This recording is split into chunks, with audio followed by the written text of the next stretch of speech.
O objetivo desse vídeo não é contar a história de denominações, mas descrever o campo missionário brasileiro e seus respectivos desafios. Lhe convido uma vez mais a viajar comigo no tempo no ano de 1549, onde marcou a chegada dos primeiros 6 missionários enviados para o Brasil, e entender qual grande era essa obra. Mas antes de tudo, precisamos conhecer a história de Inácio de Loyola. Foi o responsável de enviar os 6 missionários para o Brasil. Inácio de Loyola era filho da nobreza basca e consagrado pelos pais ao ministério cristão. Inácio de Loyola se converteu no ano de 1521, aos 30 anos de idade, depois de ler a vida de Jesus e dos santos, enquanto se convalescia de ferimento sofrido numa batalha. Em seguida, passou 11 meses em oração e em jejum.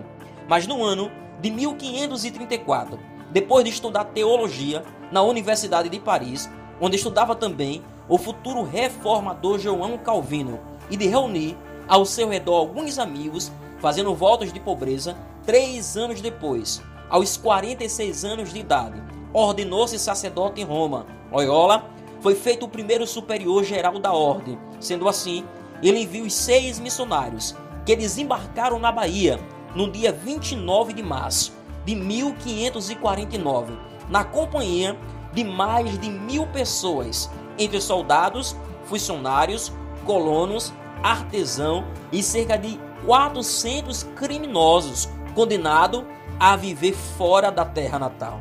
Logo, os 6 primeiros missionários entenderam o tamanho dos desafios para ganhar aquela gente, onde eles diziam: de fato, o Brasil tem povos não alcançados. Primeiro desafio: muito chão. A extensão territorial do novo campo missionário era enorme, embora as fronteiras não tivessem demarcadas. Alguns anos depois, o Brasil seria pouco menor que a Europa toda, 14 vezes maior que a Península Ibérica e 100 vezes maior que o minúsculo Portugal. Segundo desafio: muitas migrações. A gente para evangelizar provém de 3 grandes migrações: da Ásia, os indígenas; da Europa, os portugueses e mais alguns europeus; e da África, os escravos, que começaram a chegar em 1538. Terceiro desafio: muitas etnias. Havia uma diversidade enorme de etnias indígenas, mais de 1000, e africana mais de 250, com características e culturas distintas, em alguns casos bem diferentes.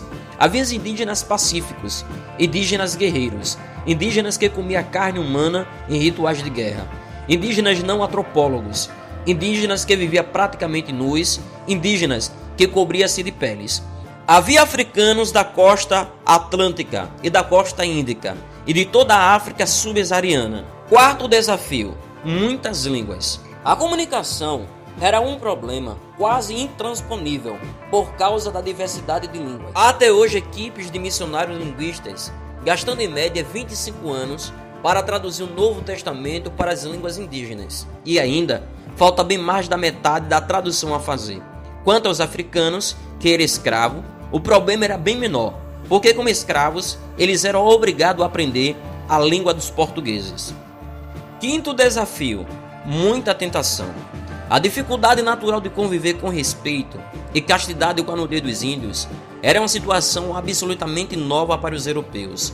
José de Anchieta explica: elas andam nuas e não sabem negar-se a ninguém, mas ela mesma incendeia e oportuna os homens, metendo-se com ele nas redes, pois considera uma honra dormir com o cristão. Esse era o campo missionário brasileiro na chegada dos primeiros missionários no Brasil. Existiam muitos outros desafios que os missionários enfrentavam no campo missionário brasileiro. Existiam muitos perigos nas viagens, por motivo dos piratas que atacavam os navios, matando todos que estavam a bordo.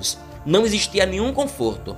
Embora ensolarado e exuberante, o campo missionário não oferecia nenhum conforto por causa do calor e das doenças tropicais, dos animais selvagens e dos insetos.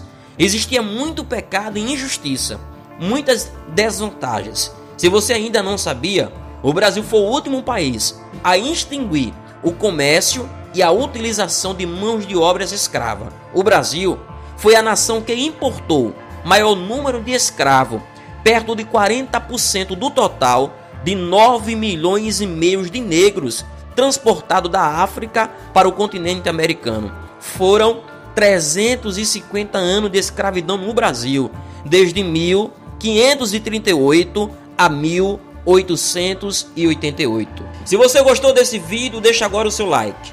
Se você aceitaria ser missionário neste tempo, deixa aí o seu comentário na descrição do vídeo. Inscreva no canal, ative o sino para receber as nossas notificações quando um novo vídeo for publicado no canal. Que Deus vos abençoe.